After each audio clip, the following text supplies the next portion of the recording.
It's time to update your calendars, CFL fans. Hi there, it's Brett Hornby here, and welcome back to my YouTube channel. As a CFL fan, I definitely missed one game last week, as originally on Thursday, August the 26th, that the Edmonton Elks were originally scheduled to take on the Toronto Argonauts in Toronto.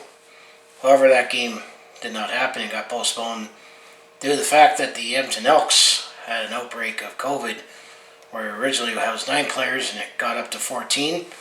However, the Elks have definitely stabilized that situation and will be back on the field. However, that game will be made up, and it's when that game is going to be made up that might actually seal the fate on the Edmonton Elks this season, which could actually, let's say, help my Calgary Stampeders.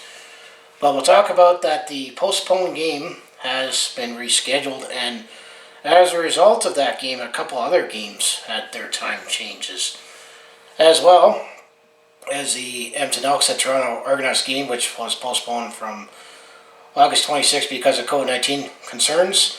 Now it has been moved to, it's going to be an odd night. It will be on Tuesday, November the 16th at 7:30 Eastern, as the Canadian Football League announced. So that game is now going to be on a Tuesday night game in November. Keep in mind, because of COVID, that the season started later. They got 14 games in. That's the last week of the regular season.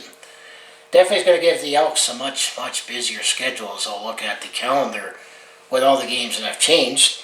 Another organization which had hold on BMO Field for that date agreed to relinquish if the accommodated elsewhere. That would contribute to a domino effect, which is why that game is scheduled much later. So all the other games that have changed is the Saskatchewan Roughriders and Edmonton Elks game scheduled for Friday, November 5th at 7:45 Mountain or 9:45 Eastern. In Saskatchewan, now be played in Edmonton instead. So now Saskatchewan, Edmonton, where that game will now be in Edmonton instead of Saskatchewan. So then the Saskatchewan Roughriders Edmonton Elks game, scheduled on the following Saturday, November 13th at 7 p.m. Eastern, will now be played in Saskatchewan on the same date, but now at 4 p.m. Eastern. So Edmonton and Saskatchewan are going to be switching where they play. They'll still play each other on those original dates. And it also changes the game for the Winnipeg Blue Bombers, as the Winnipeg Blue Bombers were scheduled to play the Montreal Alouettes. That game was scheduled for Saturday, November 13th at 4 p.m. Eastern. Now they've moved that up until be kicking off at 1 p.m. Eastern time. So now they're going to be playing 3 hours earlier to accommodate the Edmonton-Saskatchewan game. Since the realigned schedule results in the Elks playing a series of 3 games over 7 days. Yes, you heard that right. Now with this scheduled game, the Elks are going to play 3 games in 7 days. Football games. The CFL and the Canadian Football League Players Association agreed that both teams, which would be the Toronto Argonauts and the Edmonton Elks, could add additional 5 players to their active rosters for the following games. So actually it's Edmonton and BC. So the Edmonton at Toronto on Tuesday, November 16th. And the Edmonton at BC on Friday, November 19th.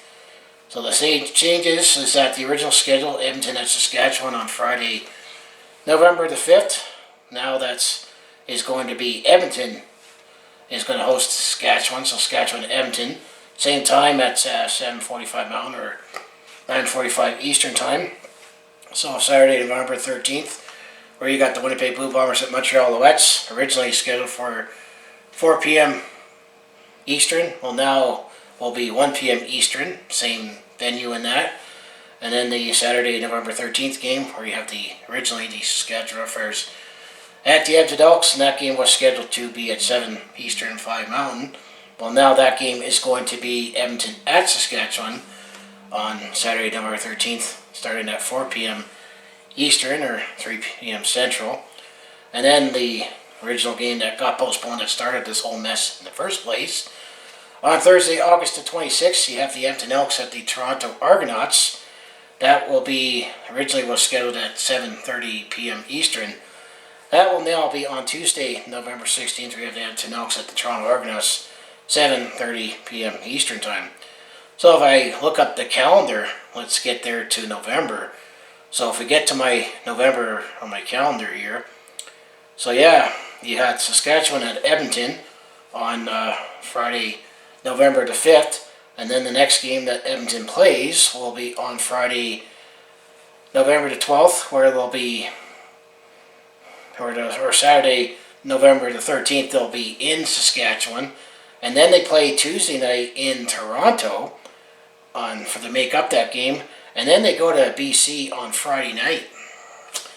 That's going to be a brutal week for the Edmonton Elks now because of all of this.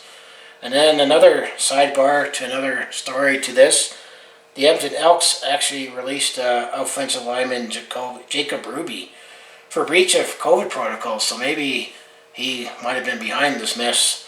As I mentioned, the Edmonton Elks have released national offensive lineman Jacob Ruby due to breach of COVID protocols.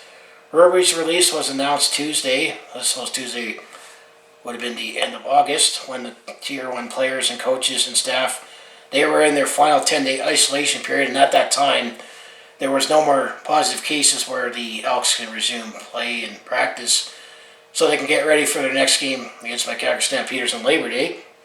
And it says he actually played at the University of Richmond, signed with Edmonton in 2019 after breaking into the CFL at the Montreal Alouettes in 2015. As I mentioned, the move is part of the club's ongoing commitment for strictly following the CFL's COVID protocols, which are in place to ensure the health and safety of all Tier 1 members and anyone that come in contact with. Mentions no other further comment at the time, but I know that another story that I saw that came out of this is that with the fact that Jacob Ruby got released by the Edmonton Elks for the breach of COVID protocols, the league also announced that no other team can pick him up. So definitely a strict penalty for breaching the COVID protocols. So yeah, definitely mark your calendars, update your calendars, CFL fans. And yeah, the Edmonton Elks, they now have to play 3 games in 7 days to wrap up the season. That definitely could have implications on any playoffs, depending on where the teams are at the time. So I guess, well, at least we'll get that game in. I mean, it's the best what they can do in the meantime, but wow, 3 football games in 7 days. We'll see how that goes with the Edmonton Elks, and I think the way the season's going right now, I think this might actually seal their fate, given how well they recover from COVID. But, well, it remains to be seen. So anyways, I'd say if you want to follow along with this Calgary sports fans' journey, home the Flames have been Roughnecks Stampeders. I mostly do talk Calgary sports, recap game stories, but this story still had interest for me as a CFL fan, and given that I made a story talk about the game that got postponed, and now we'll see as a result of it, and definitely this could affect the Calgary Stampeders in terms of their playoff chances, potentially, especially with Edmonton's very heavy schedule to end the season. But when I do have time, I also do a variety of non-sports content like personal vlogs, attempt to comedy, and I also do share experience I'm on the road around a sport event. So if that all sounds like it'd be interesting to watch, to follow along with this Calgary sports fans' journey, you know what you do, just make sure you hit like, subscribe. I also have my other social links down in the description below for other ways you can follow me, and I also have my second channel, Bright R&B Shorts, where I exclusively put my short form content on there, so I appreciate a like, subscribe on my main channel and my secondary channel to continue to keep growing on this platform. So I just want to say thanks for watching, and I'll see you in the next video.